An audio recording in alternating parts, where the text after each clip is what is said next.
পয়গম্বর আরবি পেরেশান হয়ে গেছে রে ভাই। আসমানের মালিক আল্লাহ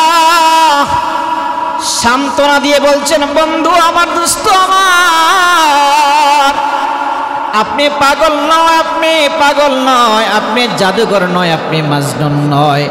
আমি আল্লাহ তাআলা ঘোষণা দিলাম, আপনার মতো এত সুন্দর চরিত্রওয়ালা, এত গুণওয়ালা, এত ভালো মানুষ পৃথিবীতে আর কেউ নাই।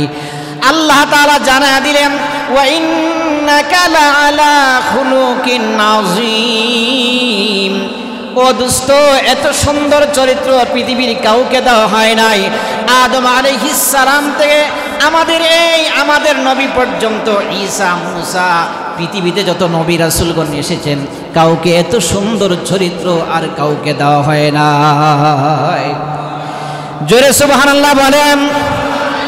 ও মুসলমান ভাইরা, বুঝতে পারবেন কত সুন্দর চরিত্র দেওয়া হয়েছিল।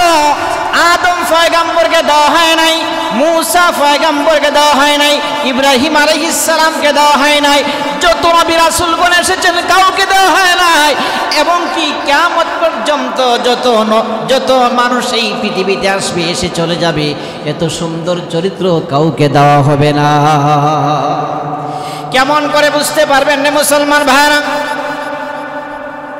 কেমন করে বুঝতে পারবেন? পয়গম্বর আরবি সরকার দু আলম বিশ্ব নবী মুহাম্মদুর রাসূলুল্লাহ সাল্লাল্লাহু আলাইহি ওয়াসাল্লাম একদিন রাস্তা দিয়ে, মরু প্রান্তর দিয়ে হেঁটে হেঁটে যাচ্ছেন। রাস্তার পাশে দেখা যায় ছোট্ট একটা বাচ্চা বসে বসে কান্না করছে। রাসূল কারীম জিজ্ঞাসা করলে, ও আল্লাহর গোলাম,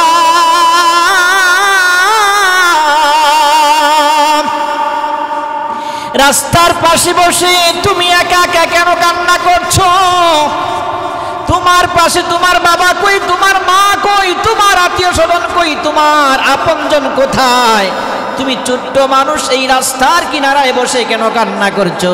ওই ছোট্ট বাচ্চা ডাক দিয়ে বলে, হে প্রতীক, আপনি চলে যান, আমি কেন কান্না করছি? আমার কান্নার হালাত অবস্থা জেনে আপনার লাভ হবে না, আপনি চলে যান। পয়গম্বর আরবি সরকার দু আলম বলে, ও আল্লাহর গোলাম, তুমি হয়তো আমাকে জানো না, আমার পরিচয় জানো না, আমার অবস্থা, আমার হালাত সম্পর্কে জানা নাই, এই জন্য বলেছো আমি চলে যাবার জন্য। শুনে রাখো, শুনে রাখো, আমার মালিক আমাকে পাঠিয়েছেন। পৃথিবীর কোনো মানুষের অন্তরে কোনো চেহারা যদি কষ্ট থাকে, তার চোখ থেকে যদি পানি বের হয়, ওই চোখের পানি মুছে দিয়ে তার মুখ দিয়ে হাসি ফোটানোর জন্য। যদি পৃথিবীর কোনো মানুষ সমস্যায় থাকে, তার সমস্যার সমাধান করে দেওয়ার জন্য। ও আল্লাহর গোলাম, এইভাবে যদি রাস্তার পাশে কোনো ছোট্ট বাচ্চা অসহায় অবস্থায় কান্না করে, তার এই কান্না দূর করার জন্য আল্লাহ তাআলা আমাকে পাঠিয়েছেন। এবার বলো তোমার সমস্যা কি? যতক্ষণ পর্যন্ত তোমার সমস্যার সমাধান না হবে, আমি তোমার কাছ থেকে যাব না, তোমার কাছ থেকে যাব না। সুবহানাল্লাহ বলে। এবার ছোট্ট বাচ্চা বলে, ও প্রতীক, তাহলে শুনে না, আমি ছোট্ট মানুষ, এই দেখেন আমার কাছে একটা গাঠি, এটা বোঝা আছে। আমি ছোট্ট মানুষের শক্তি দ্বারা এই গাঠি আর এই বোঝা আমার বাসা পর্যন্ত নেওয়া সম্ভব না। এবার বললেন, তাহলে পয়গম্বর আরবি বললেন, হে আল্লাহর গোলাম, হে ছোট্ট বালক, এবার তোমার চোখের পানি মুছে ফেলো, তোমার আর কান্না করতে হবে না। আর তোমার গাঠি আমার কাঁধে উঠে দাও, আমি তোমার টাকা ছাড়া, পারিশ্রমিক ছাড়া তোমার গাঠি তোমার বাসা পর্যন্ত পৌঁছে দেব। ও মুসলমান ভাইরা, কে বলেছেন এই কথাটা? সরকার দু আলম, সমস্ত নবীদের সরদার, তিনি বলেছেন তোমার গাঠি আর তোমার বোঝা আমার কাঁধে উঠে দাও। অথচ আমাদের চেয়ারম্যান, মেম্বার, কমিশনার, এমপি, মন্ত্রীর কাছে যদি কোনো রিক্সাওয়ালা এই কথা বলে, বললাম তো তার চামড়া থাকবে। মানহানি কত মামলা দিয়ে কারাগারে বন্দী করে রাখবে। কিন্তু আমাদের নবী রহমত হয়ে দুনিয়ার মানুষের জন্য এসেছেন। ও মুসলমান ভাইরা, এবার পয়গম্বর আরবি ডাক দিয়ে বললেন, তোমার গাঠটি আমার কাঁধে উঠে দাও। এবার ছোট্ট বালক বলছে, হে প্রতীক আমি আপনার কাঁধে উঠিয়ে দিব, আমার কাছে টাকা নেই, পারিশ্রমিক দিতে পারবো না।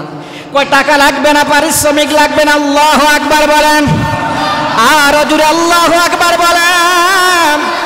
আমরা যদি রাত্রিবেলায় কোনো মানুষকে কাঁপাই তাহলে তার গাঠি গুটি সবাই আত্মসাৎ করে নিয়ে যায়, প্রয়োজন তাকে রাস্তায় ফেলে দ্বিখণ্ডিত করে দেয়া আছে না।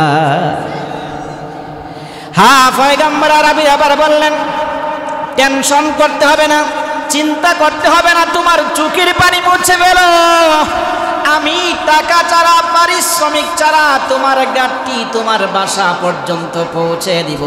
এবার গাঠি কাঁধে নিয়ে আস্তে আস্তে করে ওই ছোট্ট বাচ্চার ঘরের দরওয়াজার সামনে রেখে দিয়েছে। ছোট্ট বাচ্চা আবার ঘরে প্রবেশ করেছে। ঘরে প্রবেশ করে করে দেখা যায় এই ছোট্ট বাচ্চাটা হলো ইহুদি, তার বাবা ইহুদি।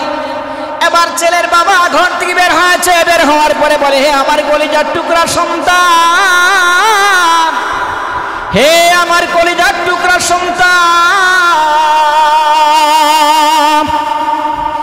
তুমি তো ছোট্ট মানুষ, এত বিশাল বড় বোঝা, বিশাল বড় গাঠটিটা তুমি কেমন করে বাড়ি পর্যন্ত নিয়ে এসেছো? এবার ছোট্ট বাচ্চা তার বাবার কাছে বলে, আব্বা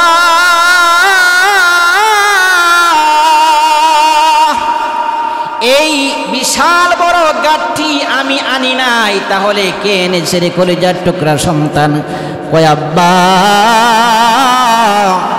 এই গাঠটিটা এমন একজন মানুষ এনে দিয়েছেন যার চেহারাটা 14 তারিখের পূর্ণিমার চাঁদের চেয়ে আরো বেশি সুন্দর।